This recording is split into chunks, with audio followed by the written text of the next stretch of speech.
Why are you apologizing for Dan Bilzerian? No, I'm not apologizing for anybody. He's his own grown man. You could have that conversation with him. What I'm saying is, think he meant? I don't like that He wants to play hide and seek with the Jews. 10 million of them. You think Dan Bilzerian right now with that comment meant go and blow it up and kill all the people that are there, the innocent, everybody, women, everybody. I actually literally think that's what he meant. PBD Podcast keeps talking about the fact that they had Dan Bilzerian on. Patrick kind of stays out of the conversation now, but Vinny and Adam, I think something's going to boil over with them. I think something is going to happen one day. There's a lot of pent-up aggression there. And so, we're going to watch this clip here. Adam again with the, I don't even have to explain it to you. You saw a little teaser. So we're going to go ahead and get right into it. And guys, please don't forget to hit the like and subscribe button and the notification bell if you like these clips. I love making them for you. And, we're going to have a good discussion about this in the comment section too, if you want. Let's get into it. Land masses, it's only a tiny spot. I actually said, is there any way of getting where it's so tiny? Israel. Well, can I say something about this? Unless he's speaking in front of AIPAC or in Israel, I'm actually not a fan of this. I'm with you. Because despite all the arguments we've had, I'm an American. I believe in America first. I don't believe in America only, and we can only take care of our homeland. No, we have problems abroad, clearly. But hang on. So I don't know where the speech tell was. Me where you are with Trump today. I respect the hell out of you, Adam, for saying that. Any United States, past, present, anybody speaking should only have the American flag behind you, period.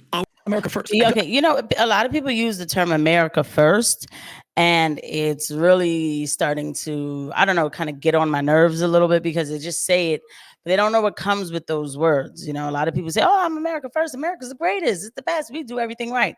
That's not being America first, okay? Honesty.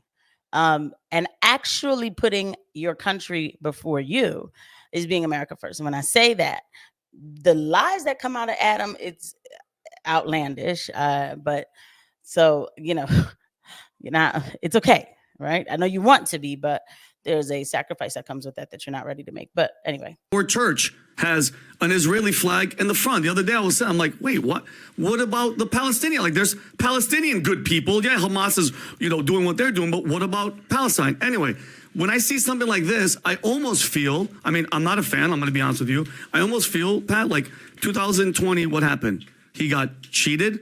They cheated. He lost COVID, blah, blah. I think this alliance is almost like, hey, listen, you buddy with us, and we won't let what happened in 2020 happen in 2024. I think that's an alliance that he's making. What's the quote? If you hate America, what does it say? Now, I will say that even with the church having the Israeli flag, which I think is insane, they don't have to have the Palestinian flag either. And you know how I feel about what's going on in Palestine. But why don't we just not even make big deals with other flags? I am Haitian, but you're not going to see me promote the Haitian flag all over the place all the time. This doesn't mean that I'm turning my back on my heritage. I don't know. It's just a different... Right now in America, we just don't need that. But I also understand when bad actors do weird things with flags, so I don't get worked up over it. But I keep the same energy all around. If you hate America, if you want to eliminate Israel, then we don't want you in our country. What do you think about him saying that? Well, if you want to eliminate... I guess Dan Bilzerian needs to leave. I think, listen, and I don't, by the way, I don't know Dan Bilzerian's exact, what he's talking about, if he's saying disperse the people. You didn't watch the interview with Pat? No, I watched it, but when he says Israel, the country, the world would be a better place without Israel, do you think that he thinks right now, nuke it and get rid of everybody, or break it up as a country and get everybody out of there? What do you really think he thinks? Does it even make a difference? Yeah, no, but hold on. Basically what he's saying is all that, everything that's going on there, this democracy called Israel with all those Jews, we don't even want that on earth anymore. Pat, that's how I process thing. I don't think he thinks what you're thinking. Well, I'm not a fan of this at all. Why are you apologizing for Dan Bilzerian? No, I'm not apologizing for anybody. He's his own grown man. Okay, so first of all, if you guys like these clips, please, thank you for watching. Continue to hit like and subscribe and the notification bell. Really appreciate you guys. I really do. Now, that's why, but unfortunately, when you answer these interviews, and I remember that part when Pat said, would the world be a better place without Israel? And he said, yes. He means the establishment. Although Dan Bilzerian is not my friend. I don't talk to him every day. I've been on a couple spaces with him, right? But, I don't know this man personally, but I highly doubt that this person is a psychopath where they're saying, let's wipe off, this kind of people from the earth. And that's what Adam is trying to make it seem like, where somebody would say, let's wipe Jews off the earth. Like, that's not what he said. That's not what he said. You could have that conversation with him. What I'm saying what do you is, think he meant? I don't like that he wants to play hide and seek with the Jews. 10 million of them. You think Dan Bilzerian right now with that comment meant go and blow it up and kill all the people that are there, the innocent, everybody, women, everybody. I actually literally think that's what he meant. I don't think so. He I think said the world would be a better place without Israel. If England didn't give Israel that land, they gave it to him and did what they did to the Palestinians. He's saying the world would be a better place. He's not saying kill them. Okay, he's saying. So if that's the case, I'm sorry, I have to just stop you. You're acting like Israel's the biggest problem. I didn't. No, in the Middle East. No, you're putting words in my mouth. You're acting like that's the reason that Afghanistan, Lebanon, Syria, Yemen, half the countries are falling apart. Going back to my point, why are we talking about Israel? Why is Candace talking about Israel? Why is Israel the big talk of the town for the past, what? When was October 7th?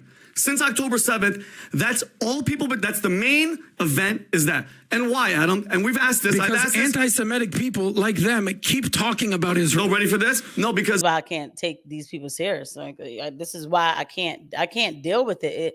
This is the same. I feel like, and I usually don't do identity politics, but I feel I'm in this world where the people who weren't supposed to do it, they do it too. So let me just go ahead and do it.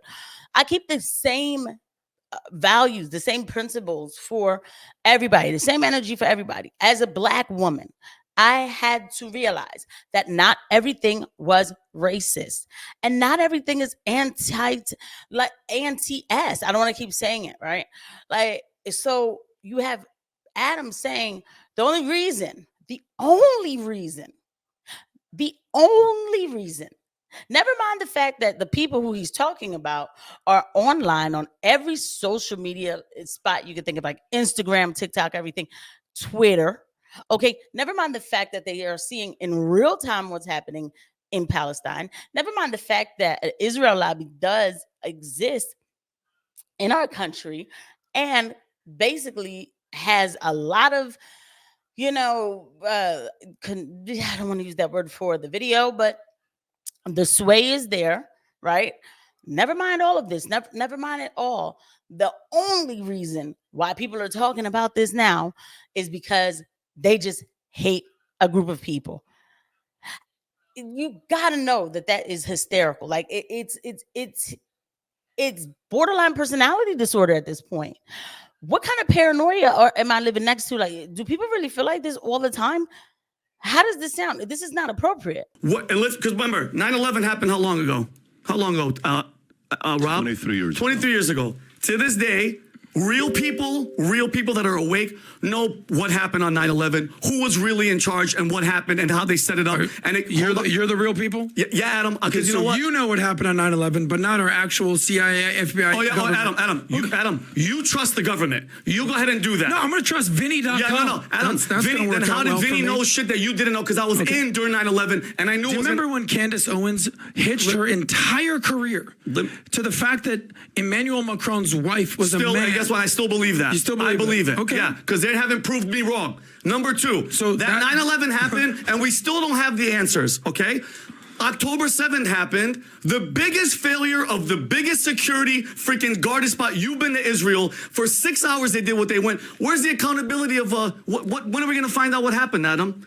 Ready? When 30 years from now, where they're going to go, actually, Benjamin Netanyahu, yeah, they knew and they turned the other cheek. What if you found that out, Adam? Vinny.com just found out what happened on 9/11. Adam.org. So it kills you, right? So because Patrick Bet David is about to do his own little advertisement for whatever he has going on. Shout out to him for that, whatever.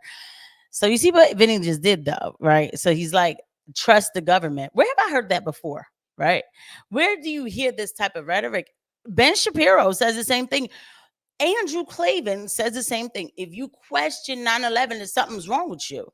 I got to be careful what I keep saying because I don't want the algorithm to pick up my voice and what I'm saying. Bro, I remember when it was like a rite of passage as an adult to question the official story. This is what we did. And by 2010, 2011, people were waking up like, hey, wait a second, you know? And it was almost, I don't want to say it was a fun conversation, but I think that it was a conversation that, you know, we definitely were very interested in having. You know, you started to look at buildings going down and you started saying, well, wait a minute, something just isn't adding up. I'll leave it there. But today, for these people to say, trust the government is absolutely extraordinary to me. That's not even the American way. You're not supposed to trust the government. That's why the First Amendment is there. It's really for like a free press to question and to push the government, to give pushback to the government, for transparency. This one says trust it. You know, like, and why? Because if you don't trust the government, then you're going to ask questions that are going to sound like you're hateful. It's too much, Adam. And the problem is, so you would think that this conversation is only happening on the right, but it's happening on the left too. I was very surprised to see this when I was watching Anna Kasparian and Cenk Uygur talking about the same thing. People want to know who's in control of their country. How come it's not working? Things aren't adding up, and people want to know why, right? Second thing, Vinny says, I know about 9/11 because, and I keep doing this, because and he cuts him off and says something else. It's just like, it doesn't matter to him. It doesn't matter to him. Adam doesn't care. He didn't, you know, whatever, right? That's why I don't have debates with people. There's like some people who I know they're going to say something to like rile me up. So I'll just be like, never mind. I'm just not even going to have this debate because what is the point, right? But I'm glad they are having this debate on this episode. And he keeps bringing up Dan Bilzerian and how he feels. He's really upset, right? We have a real situation in our government that we need to, at some point, come to terms with. And many people aren't ready to do that. I don't know why. I don't know how bad it needs to get. They won't declare war next time. They move our troops however they want to. And I would think that my child, my sister, my brother, I wouldn't just want them moving around to secure other people's borders and not mine, right? You know, and things that we shouldn't be involved in. I'll leave it there.